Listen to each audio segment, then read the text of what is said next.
Astaghfirullah. Assalamualaikum warahmatullahi wabarakatuh. Alhamdulillah wassalatu wassalamu ala Rasulillah wa ala alihi wa sahbihi wa mawalah wa la hawla wa la quwwata illa billahi wa ba'du. Baik, kita lanjutkan kajian kita, masih membahas kitab Umdatul Ahkam, dan kita masuk pada bab ke-12, bicara soal shaf dalam salat.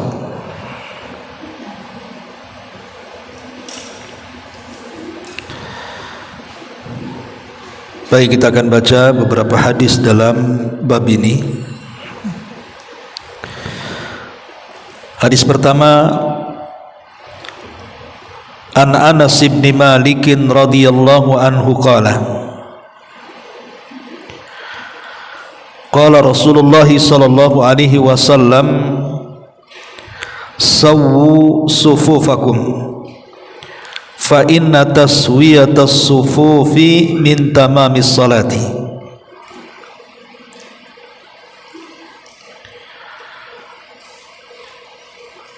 Dari Anas bin Malik radhiyallahu an,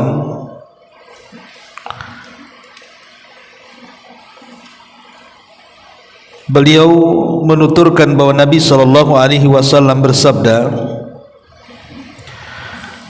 luruskanlah saf-saf kalian, karena kelurusan saf itu termasuk kesempurnaan salat.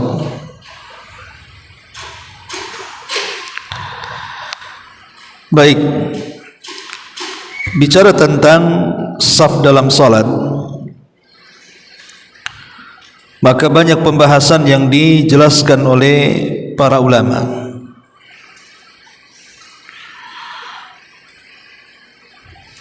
Di antaranya, pertama, bagaimana seseorang itu mentertibkan saf dalam salat.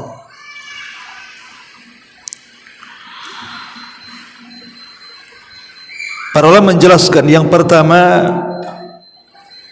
idza kana al-ma'mumu rajulan aw sabiyan fa innahu yakifu an yaminil imami bi janibihi tamaman fala yataqaddamu anhu wa la yata'akhkhar. Apabila makmum seorang laki-laki ataupun anak kecil laki-laki, maka dia tegak sebelah kanan imam, persis di sampingnya, tidak boleh maju sedikit ataupun mundur sedikit. Jadi kalau seandainya ada dua orang yang sedang salat, yang satu imam dan yang satu makmum, kalau seandainya yang makmumnya itu laki-laki dewasa atau anak kecil laki-laki, maka letak saf berada di sebelah kanan, persis di sebelah kanan, tidak boleh maju, tidak boleh mundur.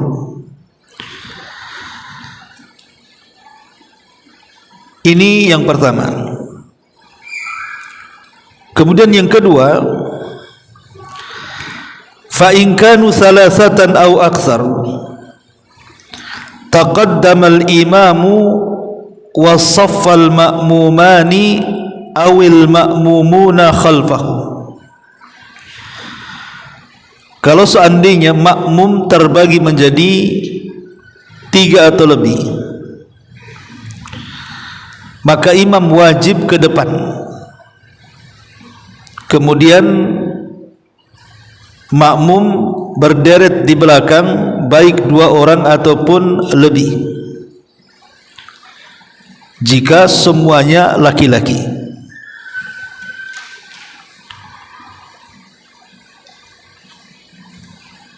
Kemudian Kalau seandainya semua jamaahnya perempuan, jadi yang sholat itu 3 atau 4 orang tapi semua perempuan, maka disebutkan di sini idza ammatil mar'atul mar'ata waqafa bi janibiha fa in kunna niswah waqafat wasatahunna yakni la yataqaddam anhum bal yuhadihim. Kalau seandainya ada 2 orang yang sholat, 1 imam 1 makmum dan dua-duanya perempuan, maka imam dan makmum sejajar. Imam dan makmum sejajar. Bahkan kalaupun seandainya makmumnya lebih daripada 1, 2 atau lebih, mungkin 5 orang sholat dan semuanya perempuan, maka imam berdiri di tengah-tengah dan tidak boleh maju, tidak boleh mundur, sejajar. Jadi bedanya saf laki-laki dengan perempuan, dan imam laki-laki dan perempuan, kalau laki-laki maju ke depan seperti kita sering sholat di sini, imam maju ke depan. Tapi kalau semua jamaahnya perempuan, maka perempuan yang jadi imam tidak perlu maju, sejajar dengan makmum tapi diletakkan di tengah-tengah. Itulah bedanya di situ.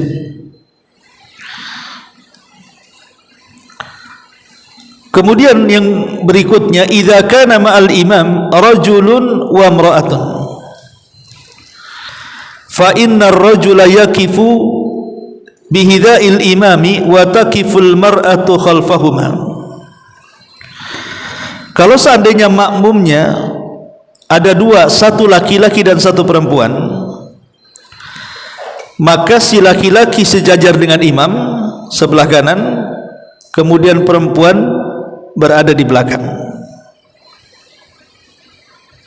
Jadi kalau seandainya makmumnya laki-laki dan perempuan, yang laki-laki sejajar dengan imam, yang perempuan di belakang.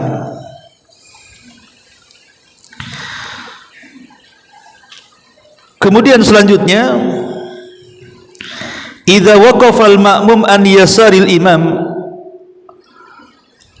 adarahul imamu min khalfihi hatta yuqifahu an yamini. Kalau seandainya makmum ini tidak tahu tentang posisi di mana dia harus berdiri. Kalau orang sudah ngaji tentu, kalau ada orang yang sholat sendirian, kemudian kita ingin menjadi makmum orang itu, kita sudah tahu posisinya sebelah mana, kanan. Kita ambil sebelah kanan dia. Tetapi kalau seandainya dia tidak tahu hukumnya, dia ngambil sebelah kiri, maka kewajiban imam untuk menarik orang ini kemudian diputar, ditaruh sebelah kanan. Gak tahu ibu berani gak tuh? Ibu sholat sendiri atau ada orang awam sholat bukannya sebelah kanan, ngambil sebelah kiri, ibu taruh di sini. Mungkin sekali aja sholat di situ. Karena biasanya kalau orang yang kurang ilmu disangka aneh sholatnya, padahal begitu caranya. Karena Nabi SAW pernah memutar seorang sahabat yang sholatnya sebelah kiri, diputar sama Nabi, ditaruh di sebelah kanan. Jadi ada hadisnya bahwa Nabi SAW pernah memutar seorang sahabat. Kemudian yang seterusnya adalah in waqafal ma'mumu an yaminil imam thumma jaa akhar fa waqafa an yasarihi akharahumal imamu ila waraihi. Kalau seandainya makmum berada di sebelah kanan imam, tiba-tiba datang makmum baru kemudian berdiri di sebelah kirinya, bagaimana? Akharahumal imamu ila waraihi. Maka imam menyuruh, mendorong makmum supaya solat di belakangnya. Saya imam nih, Allahu Akbar, berdua di sini. Datang makmum baru, bukannya ditarik gitu ya ke belakang gitu ya, malah dia berdiri sebelah sini. Maka kewajiban imam mendorong ke belakang. Kalau seandainya tempatnya sempit ke belakang, maka imam yang maju, biar nanti makmum yang kiri kanan ini merapatkan safnya di belakang. Tapi kalau seandainya tempatnya pas-pasan, maju tidak bisa karena kena tembok, tapi belakang masih kosong, masih luas gitu ya, maka cukup didorong saja begitu ke belakang. Kemudian dia mendirikan saf di belakang. Ini sebagaimana dikatakan oleh Imam Ibnu Qudamah rahimahullahu taala.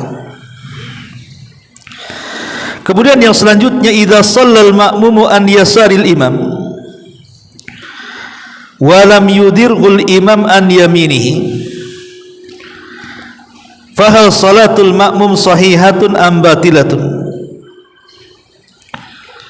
Apabila seorang makmum salat di sebelah kiri imam,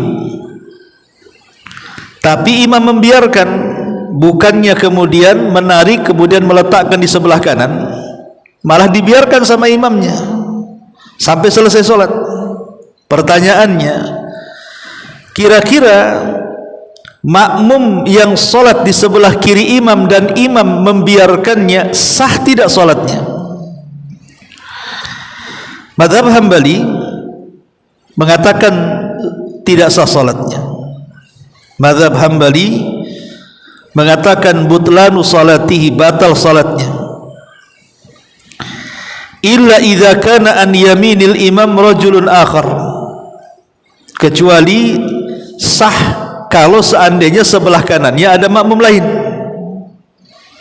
Jadi kalau seandainya ada seseorang salat berjamaah berdua, dia dan sebelah kanan makmumnya, tiba-tiba datang makmum baru malah sebelah kiri, tapi imam membiarkannya, dalam mazhab Hambali sah.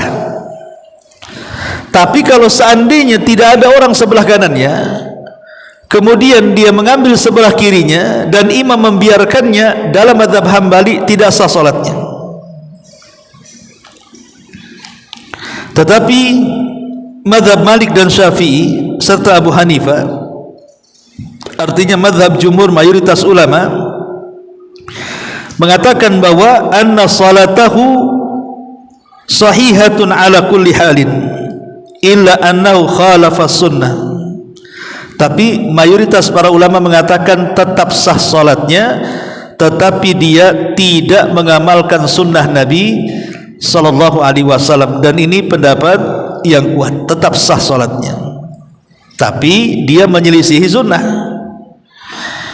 Artinya kurang sempurna salatnya. Kalau sudah menyelisih sunnah berarti mengurangi kesempurnaan salatnya. Kemudian berikutnya,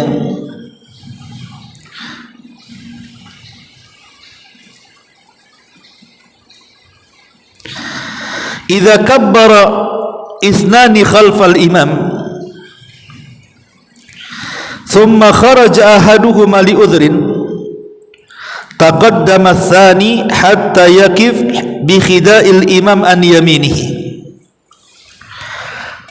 Kalau seandainya ini ceritanya makmum semuanya laki-laki,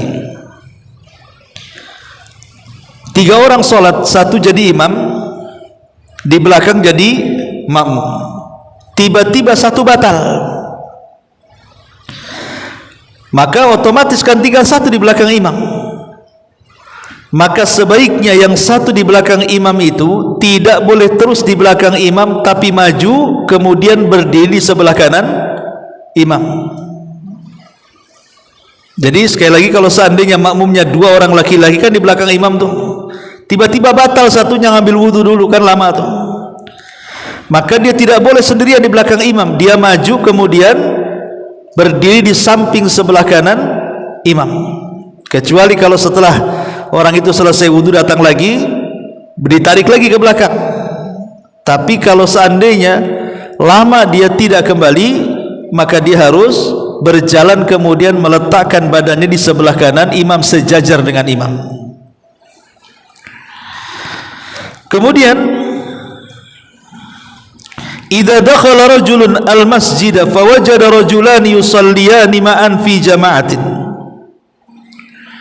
wa kana fi wad'i sujudi fa innahu yasjudu an yaminil imami aw yasjudu an yasaril imami thumma indama yakiful imamu fa innal ma'mumani yarji'ani liyastafu khalfahu.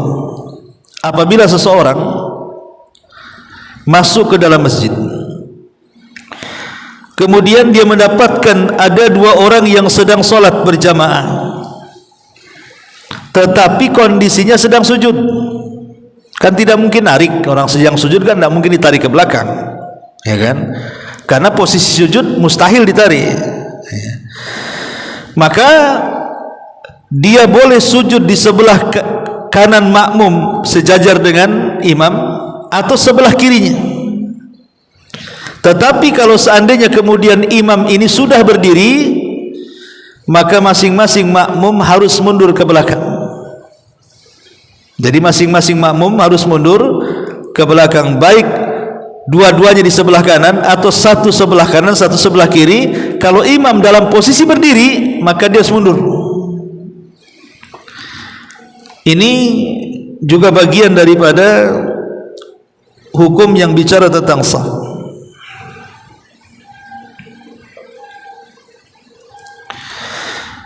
Kemudian selanjutnya, allamana anna sunnata anna al-mar'ata takifu khalfa ar-rijal wa kadzalika sufufun nisa khalfa sufufir rijal. Famal hukmu law khalafat, yani salat bi khida'ir rijal au amamihim. Kita tahu bahwa sunnahnya semua wanita yang salat bersama laki-laki kan posisinya harus di belakang. Kayak kita di sinilah, laki-laki di depan kan ibu di belakang tuh. Tapi kan kita mendapati Bu, di sebagian masjid atau di musola itu justru tabirnya bukan seperti ini, tapi tabirnya ke sini. Kan ada yang tabirnya ke sini Bu. Sehingga yang perempuan di sini, yang laki-laki di sini, akhirnya sejajar. Ibu pernah melihat musola kayak gitu kan? Nah, harusnya yang sunnah itu kan seperti ini, perempuan harus di belakang. Tapi ada sebagian masjid atau musola justru tabirnya malah memanjang ke sini, sehingga akhirnya solatnya perempuan di sini, laki-laki di sini. Ketika diperhatikan rupanya laki-laki dan perempuan itu sejajar. Pertanyaannya di sini, apakah solat yang menggunakan saf seperti itu sah dan ataukah tidak? Maka Al-Hafidz Ibnu Hajar rahimahullahu taala menjawab persoalan ini. Kata beliau, "Lau khalafat ajza'at salatuha indal jumhur." Menurut mayoritas para ulama, sekalipun menyelisih sunnah yang harusnya perempuan di belakang, tetapi malah kemudian sejajar dengan laki-laki, dianggap sah salatnya, tapi menyelisih sunnah. Artinya mengurangi kesempurnaan salat. Tetapi menurut mazhab Hanafi, bahwa tufsidu salatul rajuli dunal mar'ati. Kalau mazhab Hanafiyah, dia mengatakan yang perempuan sah salatnya, tapi yang laki-laki tidak sah. Jadi kalau seandainya dibuat sejajar, yang perempuan sah salatnya, tapi yang laki-laki tidak sah, kata mazhab Hanafi. Tetapi pendapat yang kuat wallahu alam adalah pendapat mayoritas para ulama yang mengatakan sah salatnya, akan tetapi mengurangi kesempurnaan salat, karena dia menyelisih sunnah Nabi sallallahu alaihi wasallam. Ini beberapa gambaran bicara soal saf yang terjadi di masyarakat. Kemudian pembahasan yang kedua, sebagaimana hadis yang kita baca di sini, sawu sufufakum fa inna taswiyatas sufufi min tamamis salati. luruskanlah saf-saf kalian, karena kelurusan saf itu termasuk kesempurnaan salat. Kemudian hadis yang sama An-Nu'man ibn Bashir radhiyallahu anhuma, qala Rasulullah sallallahu alaihi wasallam yaqul la tasawwuna sufufakum aw la yukhallifanna Allahu baina wujuhikum. Wa li Muslimin kana Rasulullah sallallahu alaihi wasallam yusawwi sufufana hatta ka'annama yusawwi bihal kidah hatta ra'a an qad aqalna anhu thumma kharaja yawman faqama hatta kada an yukabbir fara'a rajulan badiyan sadruhu faqala ibadallah la tasawwunna sufufakum aw la yukhallifanna Allahu baina wujuhikum. Dari Nu'man ibn Bashir radhiyallahu an, beliau berkata bahwa dirinya mendengar Nabi SAW bersabda, hendaklah kalian meluruskan saf-saf kalian atau Allah akan menimbulkan perselisihan di antara kalian. Dalam riwayat Muslim dikatakan bahwa Nabi SAW meluruskan saf para sahabat seolah-olah beliau meluruskan anak-anak panah yang sangat rapi, hingga beliau yakin bahwa kami telah memahami perintahnya. Pada satu hari Nabi keluar dan berdiri hampir bertakbir dalam salat, namun beliau melihat seseorang yang menonjolkan dadanya ke depan seolah-olah tidak lurus. Maka Rasul mengatakan, wahai hamba Allah, hendaklah kalian meluruskan saf-saf kalian atau Allah akan menimbulkan perselisihan di antara kalian. Baik, pembahasan kedua bicara tentang hukum dari saf itu sendiri, mengambil saf itu. Pendapat yang kuat wallahu alam berdasarkan hadis Nu'man ibn Bashir yang kita baca, Nabi SAW memerintahkan luruskan saf-saf kalian. Rasul menggunakan bahasa dalam bentuk amar perintah, luruskan.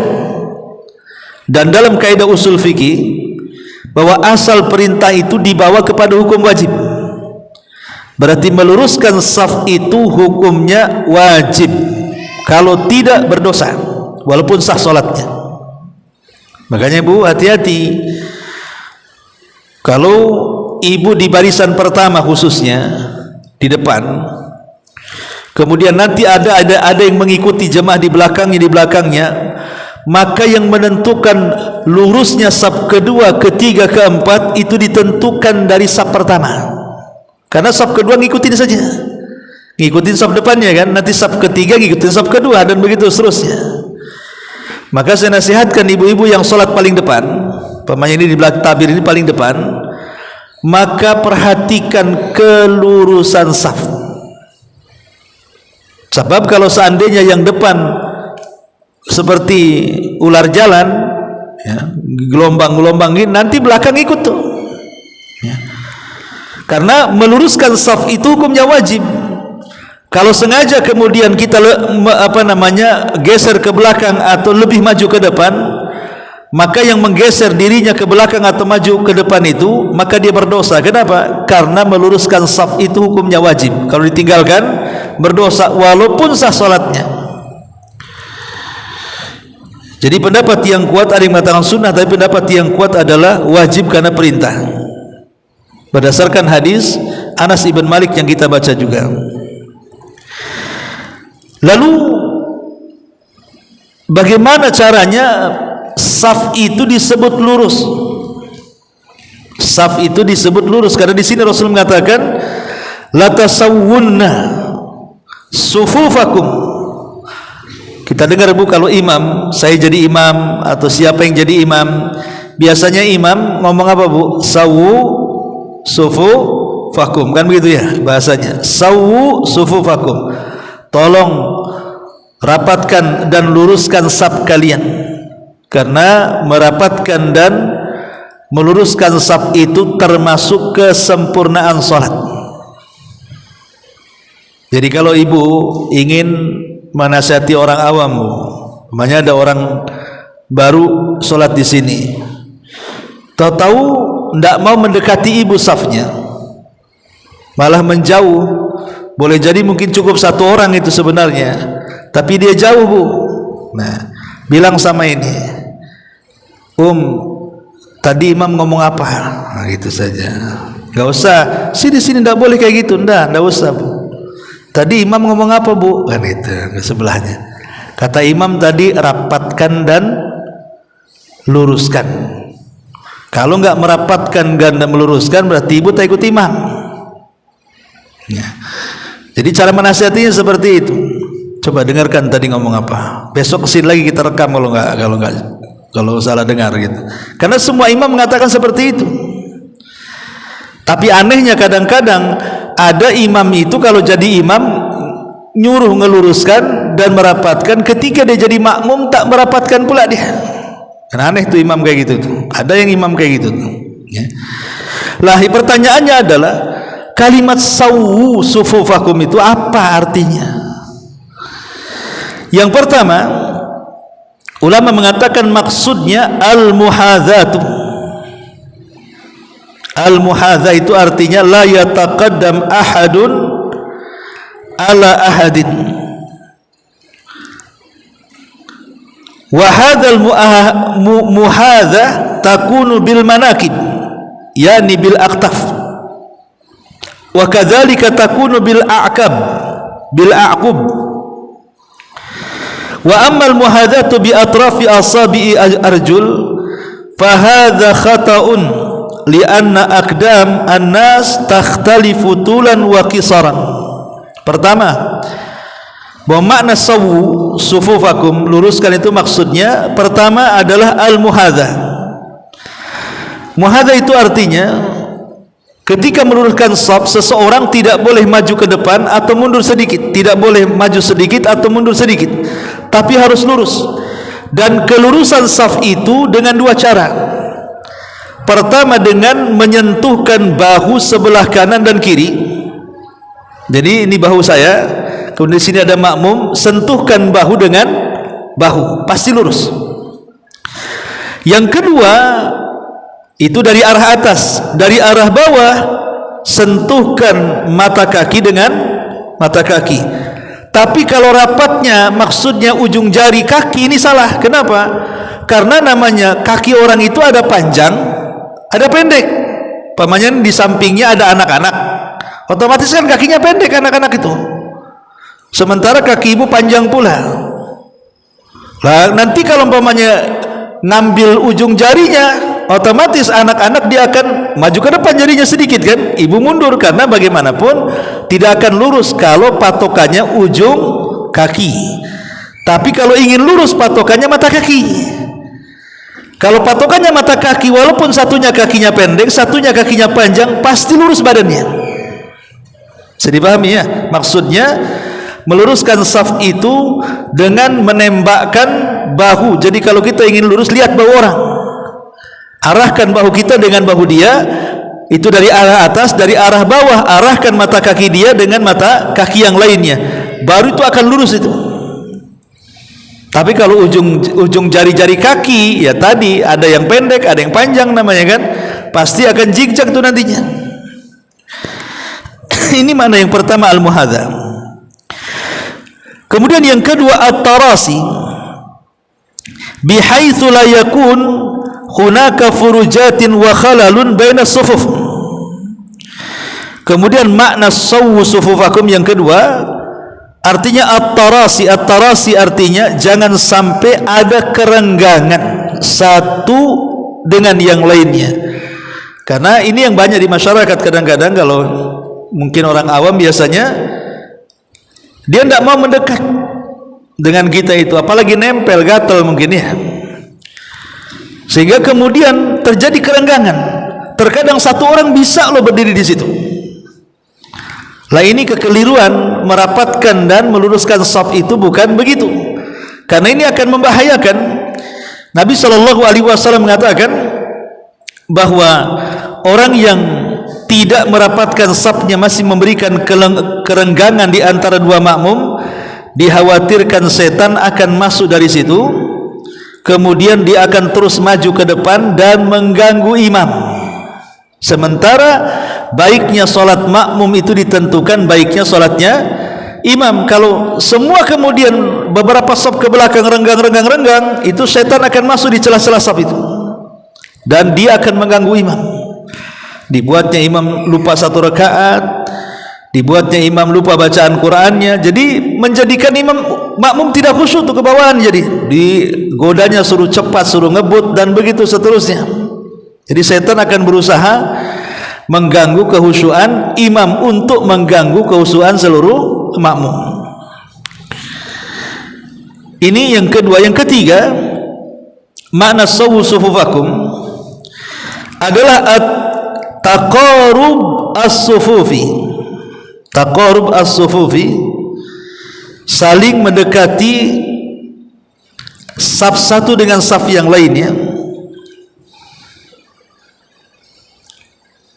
Kemudian yang keempat, itmamus sufuf, menyempurnakan saf-saf, bihaitsu la yabda ahadun fi saffi hatta yatimma alladhi qablahu, di mana sempurnakan saf pertama dulu, jangan membuat saf kembali di belakang kalau saf pertama belum penuh.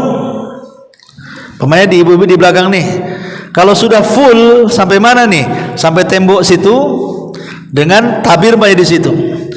Kalau masih ada ruang, jangan membuat saf baru di belakang. Penuhkan dulu saf depan itu.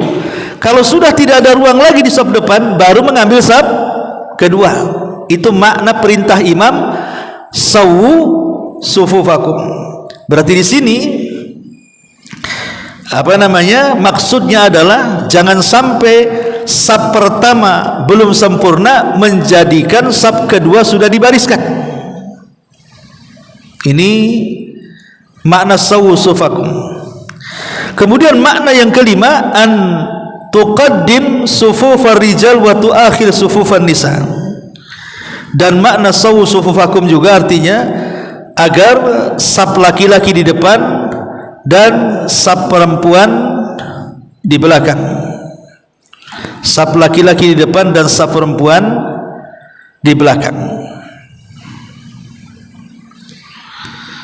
Kalau kita ringkas semuanya, jadi kalau imam ini memerintahkan sawu sufufakum fa inna taswiyatas sufuf min tamamis shalah, yang kita pahami dari perintah imam, satu, luruskan bahu dengan bahu, mata kaki dengan mata kaki, supaya badan kita lurus. Kemudian pemahaman yang kedua dari perintah imam adalah tidak boleh ada ruang sedikit pun antara celah-celah kaki makmum satu dengan makmum yang lain. Maknanya dirapatkan, jangan ada celah. Ya. Kemudian yang ketiga,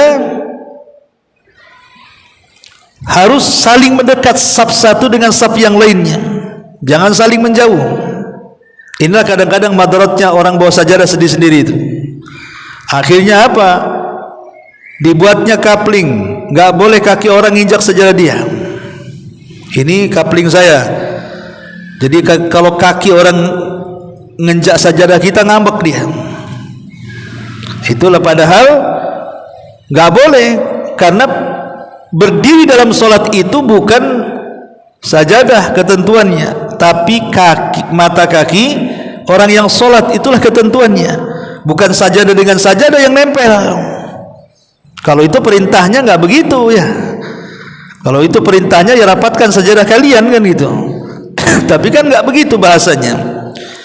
Kemudian juga yang kita pahami dari perintah imam, jangan membuat saf kedua kalau saf pertama belum sempurna lurus habis. Dan yang kita pahami bahwa kalau dia seorang perempuan, jangan sejajar atau di depan, dia harus ke belakang. Dan kalau dia laki-laki, makin depan makin baik. Itulah yang kita pahami dari perkataan imam, sawu sufufakum fa inna taswiyatas sufuf min tamamis shalah.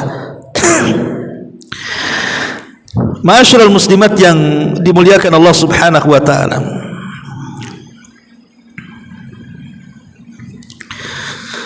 kemudian juga alal a'immati an yusawwu sufufakumul musallin. Faedah berikutnya dari hadis ini, kewajiban bagi imam salat, maka dia harus meluruskan saf-saf makmum yang salat di belakangnya. Pertanyaannya, bagaimana kalau seandainya imam sudah memerintahkan luruskan saf kalian, karena lurusnya saf itu termasuk kesempurnaan solat. Tahu-tahu makmumnya nggak dengar, dia suka-suka buat saf itu, mungkin karena awam atau apa kan, nggak karena, pokoknya asal aja. Karena saya juga sering sholat di sini, kalau kajian di sini malam itu, kadang-kadang belum penuh sampai pojok, udah buat lagi. Dan kalau orang awam itu sembarangan dia sholat tuh. Kadang-kadang 1 meter dia udah takbir, kadang-kadang agak mundur ke belakang, yang satu maju ke depan. Pertanyaannya, kalau seandainya orang ini melakukan seperti itu, batal nggak sholatnya? Maka fatwa daripada Syekh Utsaimin rahimahullahu taala mengatakan, lihat kondisinya, bisa batal, bisa tidak. Makanya Syekh Utsaimin mengatakan, qad yuqalu innaha tabtul li'annahum tarakul wajib, walakin ihtimal adamil butlan mal ithmi aqwa. Kata Syekh Utsaimin ada 2 jawaban. Jawaban yang pertama, bisa batal karena dia telah meninggalkan sesuatu yang wajib. Merapatkan saf itu wajib hukumnya. Kalau sampai tidak rapat berarti tidak melaksanakan kewajiban, dan itu bisa membatalkan sholat. Atau tetap sah sholatnya tetapi dia berdosa sehingga rugi salatnya. Harusnya dengan salat itu dia dapat pahala, malah dengan salat itu memang kewajiban gugur tapi dapat dosa. Itu masalahnya. Memang dengan sholatnya bisa menggugurkan kewajiban, tapi kan maunya kita kan sholatnya gugur kewajiban dan sholatnya dapat pahala, maunya kan gitu kita sholat tuh. Ini ndak, akibat safnya itu centang perenang tadi, ya gugur kewajiban sholatnya, artinya tidak perlu diulangi lagi, tapi kan nggak dapat apa-apa, malah dapat dosa karena meninggalkan kewajiban tadi. Karena meninggalkan yang wajib itu dia bisa berdosa. Ma'asyiral muslimat yang dimuliakan Allah Azza wa Jalla, di antara beberapa kesalahan seputar saf ini, pertama, minal akhta'i syai'an, di antara kesalahan yang banyak menyebar khususnya di masjid-masjid, an yatakassala ba'dun nas an itmami sufuf litulil masafatil lati yasqutuhuma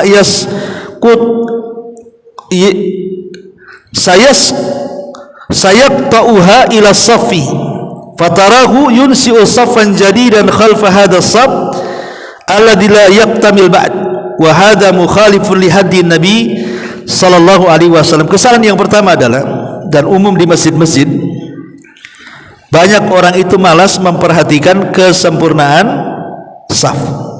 Malas. Padahal kesempurnaan saf itu juga menjadikan kesempurnaan sholat. Tapi betapa banyak orang malas masuk, Allahu Akbar, enggak peduli luruskah enggak. Harusnya kan pertama, kalau kita paham Bu, kalau ada orang-orang ngaji kan, dia tidak langsung takbiratul ihram, tapi betul-betul ngambil saf dulu. Kira-kira menurut kita sudah lurus enggak bahu kita dengan dia, mata kaki dengan dia. Kalau sudah kira-kira kita menengok ke mana saf itu berjalan, baru kemudian kita takbiratul ihram. Bukan datang-datang karena imam sudah takbir mau ruku, akhirnya nggak perlu dengan saf. Ingat, kalaupun kita tidak mendapatkan rukunya imam, tidak ada masalah, kok nanti bisa ditambah, tidak berdosa juga. Bukankah Rasul yang mengatakan, kalau engkau datang ke masjid, jangan terburu-buru, santailah datang. Apa yang kau dapat di dalam imam, alhamdulillah. Yang luput sempurnakan. Kata Rasul, yang luput sempurnakan. Tidak usah kemudian gara-gara dia mau ruku, akhirnya lari, nggak peduli. Ketika kemudian makmum sedang ruku, karena takut ketinggalan 1 rakaat, main ruku saja kadang-kadang lurus dan tidaknya tidak diperhatikan. Jadi sekali lagi, masuk ke masjid, lihat safnya lurus atau tidak, kemudian kita ngikuti dengan saf yang sudah lurus. Kemudian kesalahan yang kedua, minal akhta'i wukufu ba'di al-a'immati qabla takbiratul ihram lid-du'a'i wa ta'min man khalfahu wa idh la yathbut dalilun minas sunnati ala hadhi. Kesalahan sebagian imam salat sebelum takbiratul ihram bukan sibuk mengurus makmum, malah sibuk membaca doa, membaca ayat-ayat, mengaminkan doa dan begitu seterusnya. Ini kesalahan imam. Dan saya pernah sholat di beberapa masjid itu, imam kalau sudah masuk tidak pernah menyibukkan makmum, malah sibuk berdoa tuh, entah doa apa yang dibaca sebelum takbiratul ihram. Jadi kewajiban disuruh meluruskan saf makmum tidak dilaksanakan, perkara yang tidak dilakukan Nabi dilakukan pula sama dia. Harusnya kan kewajiban imam itu meluruskan saf, bahkan Rasul itu sampai berjalan. Kalau nampak ada yang maju ke depan atau mundur, Rasul sampai ujung ke ujung jalan itu. Pokoknya patokan Rasul itu di saf pertama tuh. Kalau sudah saf pertama lurus, maka saf kedua, ketiga dia akan mengikuti dia. Ini juga diantara kesalahannya. Sekarang masalahnya, bagaimana kalau masjid ini ramai, apalagi masjidnya terlampau banyak tiang. Kayak gini kan banyak tiang nih masjidnya kan, pokoknya penuh. Kalau mengikuti menghindari tiang, tentu akan menghabiskan tempat. Pokoknya ini dapat satu saf. Harusnya kalau kita mau sejajar dengan tiang ini kan dapat 2 saf ke sini nih. Tapi karena takut tiang, akhirnya ngambil saf di situ, loncat ke sana lagi. Akhirnya yang harusnya orang banyak bisa masuk, jadi sedikit yang masuk ke masjid. Karena apa? Berusaha dari tiang kan. Ya. Bagaimana caranya kalau seandainya seseorang itu saf, tiba-tiba kemudian antara saf itu terhalang tiang kayak begini nih. Buat saf, tato tiang, saf lagi ke situ. Apakah terputus atau tidak? Ya. Begini Bu ya, kalau seandainya jamaahnya tidak banyak, ya menghindari tiang lebih bagus. Kalau memang jamaahnya tidak banyak. Tapi kalau jamaahnya banyak, mau tidak mau pasti akan bertabrakan dengan tiang tuh. Syekhul Islam Ibnu Taimiyah rahimahullahu taala mengatakan, sesuatu yang tidak bergerak, maka dalam kondisi darurat tidak dianggap memutus saf.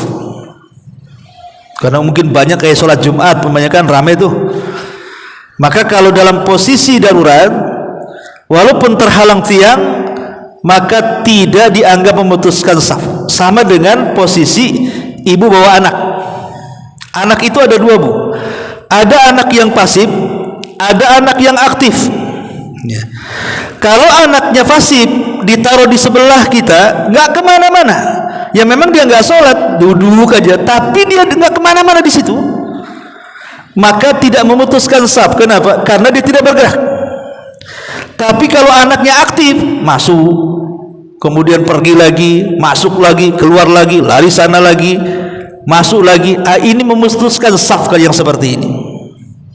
Memutuskan saf ke sini. Ya. Jadi ibu kalau bawa anak dan dia pasif, bawa aja ke masjid nggak apa-apa.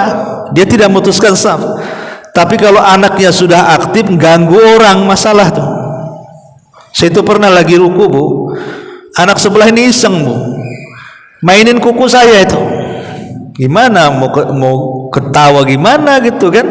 Allah, aku lagi ruku sebelah anak kecil, kuku saya dimainin dia malah. itu udah aktif itu kan. Nanti digoyangkan, ketakut dia diam lagi. Nanti kuku sebelah pula tuh dimainin. Lah kalau yang mengganggu sholat seperti ini, kata Syekhul Islam, sebaiknya dididik, jangan dibawa dulu. Karena memang perlu kita membawa anak-anak ke masjid, karena dengan cara dibawa ke masjid, dengan sendirinya dia bisa mendapatkan ilmu, minimalnya gerakan sholat dia akan mengikutikan. Tapi kalau memadaratkan yang lainnya, sebaiknya kata Ibnu Taimiyah dididik di rumah dulu, diberitahu dulu, kalau sudah sadar baru boleh. Tapi kalau anaknya nurut, bawa saja. Apalagi anaknya fasib, dah ganggu orang, duduk saja, maka itu bagus tuh pendidikan anak-anak. Kemudian juga diantara kesalahannya dalam saf ini,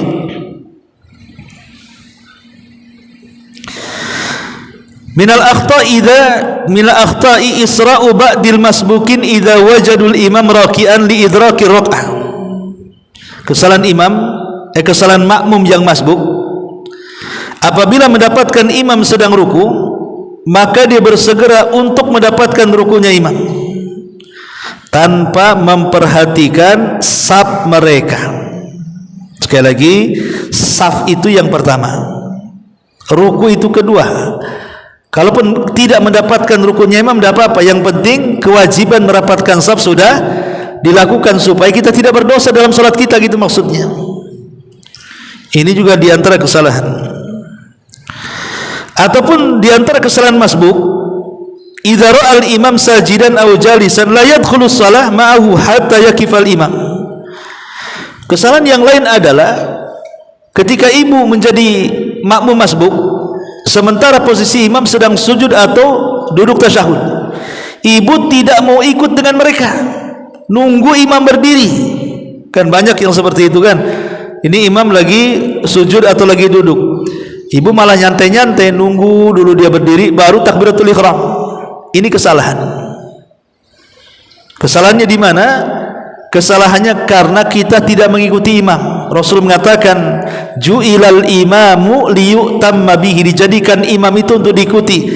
Idza kabbara fakabbiru wa idza raka'a farka'u wa idza sajada fasjudu. Kalau imam takbir ikut takbir, kalau imam ruku ikut ruku, kalau imam sujud ikut sujud, walaupun tidak mendapatkan satu rakaat. Pamannya imam lagi sujud, kan ada orang yang merasa rugi, kalau saya ikut imam sujud tetap juga nggak dapat satu rakaat, akhirnya nunggu imam berdiri, kan begitu. Berarti orang yang sholat seperti ini, dia tidak sedang mengejar pahala, tapi sedang mengejar rakaat. Padahal kalau seandainya dia tidak mendapat pahala, oke, tidak mendapat rakaat karena memang dia mendapati imam dalam posisi sujud. Tapi ingat, setiap gerakan dan bacaan sholat itu, walaupun tidak terhitung satu rakaat, tetap diganjar pahala, malah pahalanya lebih banyak. Ya, jadi jangan sampai kemudian melakukan seperti itu.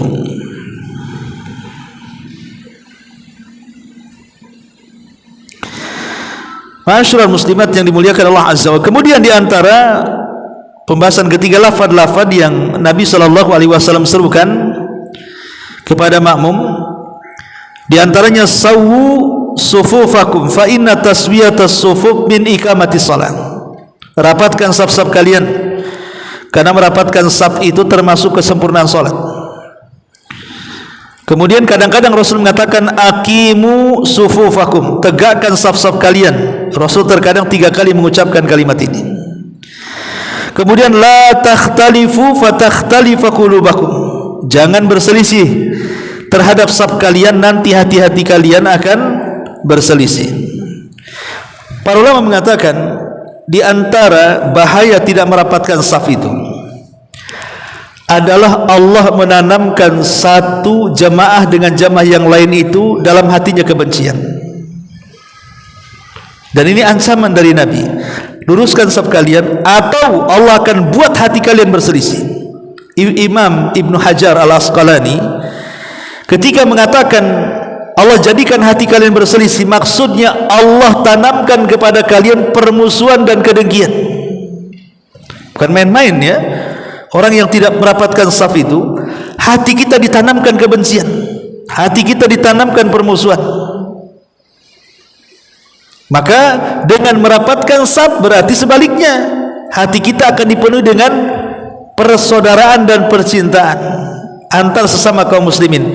Maka kalau kita ingin melihat apakah umat yang hadir mengaji di sini itu kompak atau tidak, atau di antara mereka ada yang hasad, ada yang dengki, lihat saja ketika sholat, lihat safnya. Kalau safnya centang perenang, safnya tidak lurus, belok kayak ular tangga, maka berarti memang tidak kompak umat di sini. Artinya karena hati mereka diperselisihkan oleh Allah. Nampak saja kompak, sebenarnya tidak kompak tuh. Banyak yang hasad di situ. Ya, itu bayangkan bagaimana pengaruh merapatkan saf itu sampai Allah akan hukum seperti itu. Masyaallah muslimat yang dimuliakan Allah Subhanahu wa taala.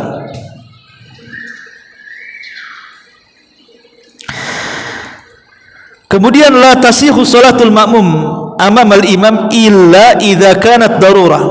ka'an yamtali al-masjid walam yakun hunaka makan illa kharijal masjid amam al-imam. Tidak dianggap sah salat makmum ketika seseorang makmum salat di teras sementara di dalam masih kurang. Ini masih banyak yang kosong di dalam, dia salat di teras pula ya.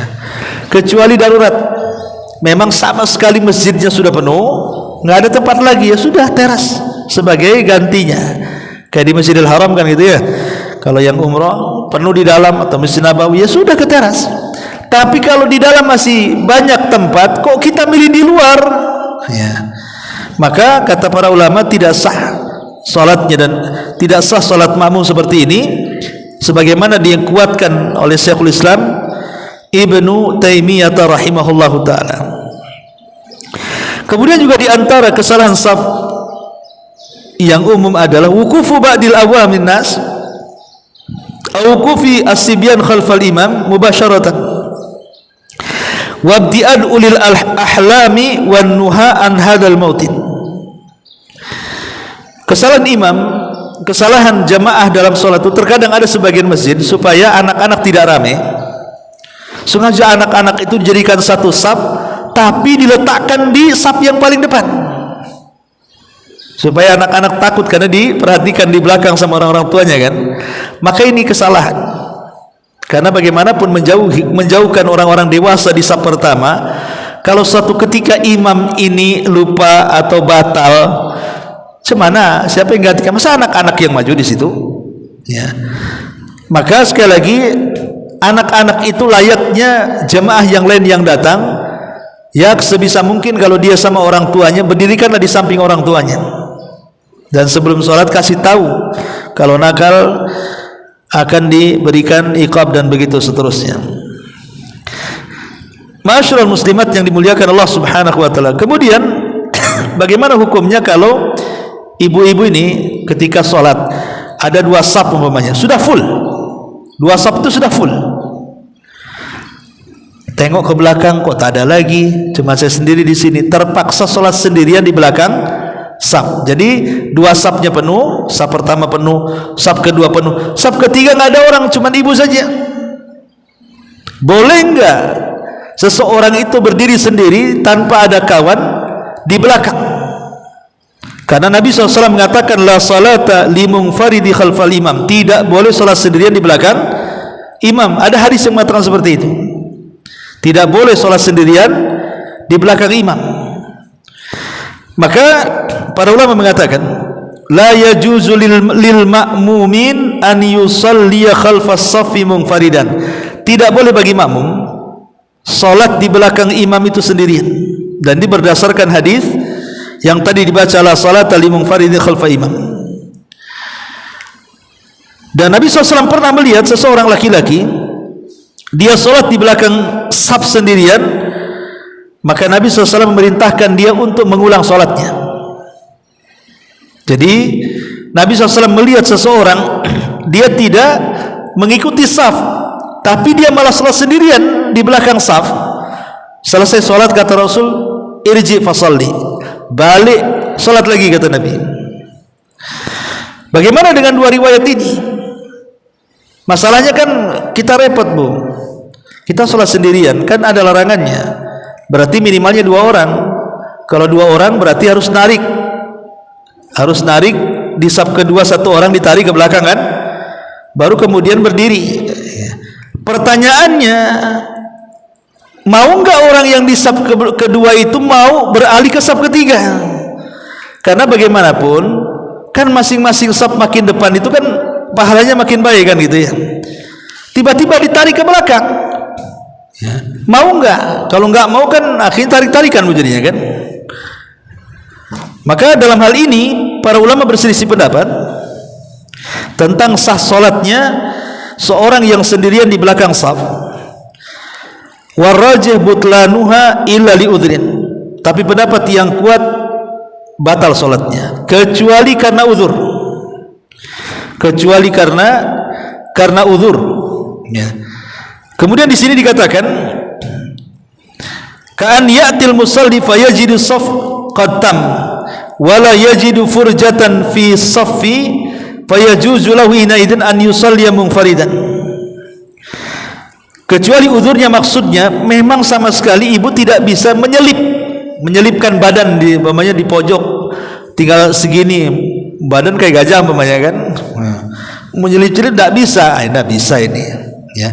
Kalau memang sudah berusaha untuk menyelipkan diri badan kita di saf kedua tapi tidak bisa juga, maka terpaksa sholat sendirian di belakang imam, itu dianggap sah. Tapi kalau masih ada celah Bu, ada celah gitu ya, bisa ibu masuk di situ walaupun agak sempit tapi bisa sebenarnya. Maka kalau tetap ngotot sholat sendiri di belakang imam dan tidak ada lagi kecuali ibu, tidak sah sholatnya, tidak sah sholatnya. Dan ini yang dikuatkan oleh Syekh Ibnu Taimiyah dan Syekh Abdurrahman As-Sa'di dan juga Imam Ibnu Utsaimin rahimahullahu taala. Ma'asyiral muslimat yang dimuliakan Allah Subhanahu wa taala. Kemudian juga minal akhta an yakuma khadimul masjid wa ma'ahu rajulun aw rajulan bi insya'is saffi wahdahuma. Kemudian juga termasuk kesalahan adalah di mana pembantu masjid ada satu atau dua orang yang sibuk mengatur saf kemana-mana. Pemanya kan banyak nih, anggaplah ada 30 saf gitu kan.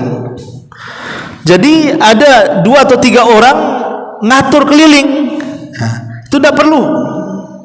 Cukup saf kedua melihat saf ke pertama, saf ketiga melihat saf kedua, saf kelima melihat saf keempat, dan begitu seterusnya. Kecuali karena mungkin ketika sholat id supaya memastikan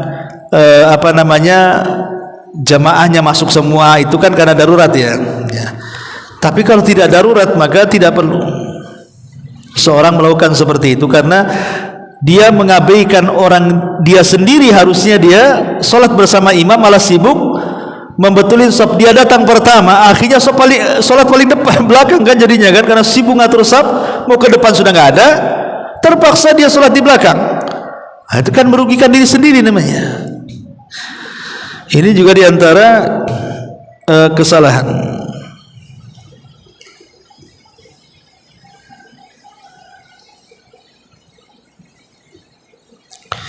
Kemudian qad nara fi ba'dil masajid wad'a qarasi fi akhiril masjid yusalli 'alaiha al-marda wa hadha fiha mukhalifan minha hirmanihim min thawabis sufufil muqaddamah wa minha adamu waslihim lis-sufuf wa minha bu'dihim anil imam. Terkadang ada sebagian masjid itu sengaja meletakkan kursi khusus untuk orang sakit, tapi di belakang kursinya dijajarkan. Jadi tidak boleh diangkat kursinya ke saf depan itu. Pokoknya dijajarkan saja di belakang. Kalau mau sholat di situ bagi orang yang sakit. Ini tidak boleh. Tidak boleh mengkhususkan tempat bagi orang yang sakit dan dijauhkan dari saf. Pertama, alasannya karena dia akan kehilangan pahala saf depan. Yang kedua, dia tidak sedang menyambungkan saf. Yang ketiga, dijauhkan dari imam. Ya. Biarkan dia, kalau ada kursi mau di kursi depan, di depan lah kan gitu. Kalau dia memang datang pertama, biarkan di depan atau di saf kedua, terserah dia. Kapan dia masuk, disitulah dia dapat saf walaupun dia sholat di kursi. Jangan kemudian yang pakai kursi nggak boleh di depan, harus di belakang. Nah, ini kesalahan, tidak boleh. Tetap dia berhak mendapatkan saf di mana saja ketika dia sampai ke masjid.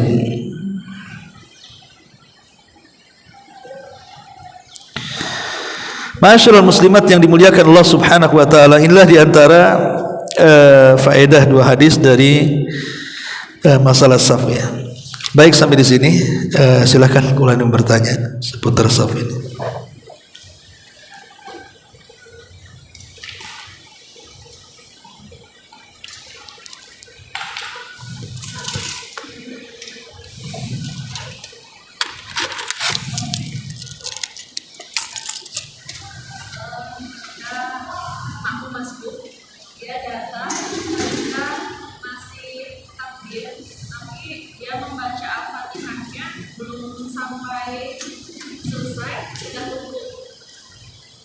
makmum masbuk, imam udah ruku, ibu belum baca Fatihah, Fatihahnya baru sampai 3 ayat pertama. Dalam mazhab Syafi'i, kalau dia mendapatkan 3 ayat, umpamanya alhamdulillahirabbil alamin arrahmanirrahim maliki yaumiddin, ini 3 ayat.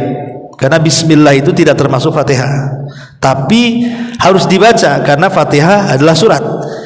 Baca basmalah itu kan dianjurkan dibaca dalam membaca surat, kecuali satu surat tidak disunahkan membaca Fatihah, membaca basmalah, surah At-Taubah.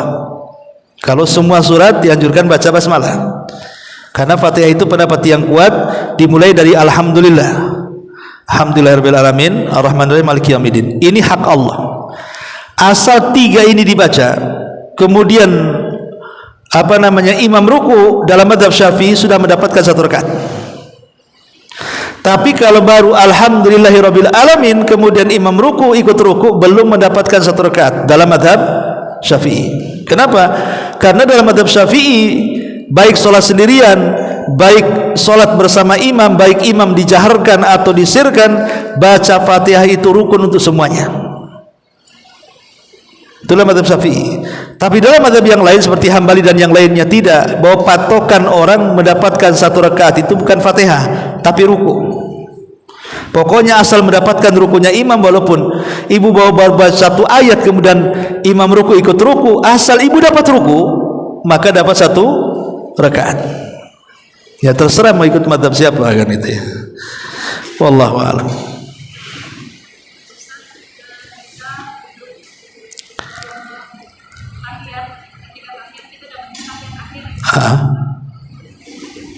Kita baru dapat 2 rakaat, orang itu udah dapat 4 rakaat.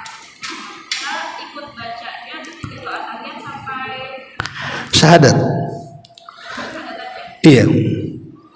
Pendapat yang kuat wallahu alam, sebagaimana Syekh Shalih Fauzan hafizahullah taala, pokoknya tasyahud awal ataupun tasyahud karena ikut orang tasyahud, maka bacaan sampai syahadat saja. Adapun yang menyempurnakan bacaan tahiyat sampai membaca salawat dan 4 perlindungan itu hanya di tasyahud akhir saja. Kenapa dalam tasyahud awal atau tasyahud mungkin ikut tasyahud orang? Karena kan nggak dianggap. Sebab kalau dianggap nanti jadi 3 tasyahud jadinya kan. Pemain kita masbuk tahu-tahu sedang tasyahud, ya ikut tasyahud, tapi kan nggak dianggap itu. Karena kita disuruh ikut gerakan imam tasyahud, dia ikut tasyahud. Cuman baca apa kita di situ? Ya tetap baca tahiyat sampai syahadat saja. Kemudian nanti dapat setelah itu bangkit ke rakaat pertama, kedua tasyahud lagi. Itu tasyahud pertama dihitungnya itu tasyahud pertama. Kalau tasyahud yang pertama ketika kita datang itu bukan tasyahud, itu karena mengikuti gerakan imam. Tasyahud yang kita lakukan adalah tasyahud ketika kita sudah mendapatkan 2 rakaat. Kalau itu salat zuhur, asar ataupun isya yang 4 rakaat ya, maka bacaannya sampai syahadat. Kemudian baru tasyahud akhir baca salawat. Kenapa? Karena di tasyahud awal itu tidak ada doa. Tidak ada doa. Karena tidak ada doa tidak perlu bersalawat. Sementara dalam tasyahud akhir itu ada doa. Doa meminta 4 perlindungan. Allahumma inni a'udzubika min adzabi jahannam wa min adzabil qabri wa min fitnatil mahya wal mamat wa min fitnatis syarri masihi dajjal. Karena ada doa meminta 4 perlindungan, kemudian doa yang dianjurkan Rasulullah dibaca sebelum salam seperti Allahumma inni a'udzubika minal ma'tham wal maghram, atau Rasul biasa membaca Allahumma inni ya muqallibal qulub tsabbit qalbi ala dinik, atau terkadang membaca Rabbana atina fid dunya hasanah seperti yang dilakukan Abdullah bin Mas'ud. Karena di tasyahud akhir itu banyak doa, makanya ditambah dengan salawat. Karena di antara adab doa itu adalah membaca salawat, makanya di situ diselipkan salawat Ibrahimiyah. Tapi dalam tasyahud pertama itu nggak ada doa. Yang ada doa itu di tasyahud terakhir. Makanya di tasyahud pertama itu cukup sampai syahadat saja.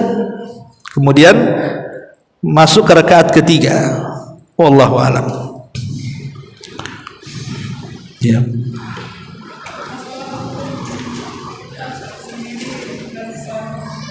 belakang imam. Kebetulan kita kan sering keluar itu dengan keluarga, jadi suami jadi imam, karena 3 laki-laki kita sendiri perempuan, kita sendiri perempuan. Kalau tadi kan sudah ada gambarannya, kalau seandainya di situ tercampur laki-laki dan perempuan, maka tetap perempuan sholat di belakang walaupun sendiri. Kan dia 3 orang nih, imam, makmum, ya. Imam laki-laki, makmum laki-laki, makmum perempuan. Ya harus berjejer ke belakang. Begitu caranya. Imam, kemudian makmum di sini di sebelah kanan, ya, kecuali kalau makmumnya 2 yang laki-laki di belakang, baru wanita sendirian. Kenapa? Karena dia tidak punya kawan masalahnya. Beda dengan tadi yang saya contohkan, tidak boleh sholat sendiri di belakang imam tuh, maksudnya karena dia punya kawan. Yang perempuan dengan yang perempuan, yang laki-laki dengan laki-laki. Ini nggak punya kawan, kan nggak boleh seorang wanita walaupun itu dengan mahramnya sekalipun satu saf. Kenapa? Karena tadi sudah dibahas, tidak boleh sejajar, harus di belakang. Bahkan sampai ulama membahas apakah sah atau tidaknya tadi kan, sampai walaupun pendapat yang kuat tetap sah gitu ya, walaupun sejajar kan. Tapi kan menyelisih sunnah, karena bagaimanapun sebaik-baik sop wanita itu di belakang, sebaik-baik sop laki-laki itu di depan, sehingga tidak boleh nyampur di situ. Wallahu a'lam. Baik, sampai di sini. Subhanallah, bihamdika, asyhadu an la ilaha illa anta.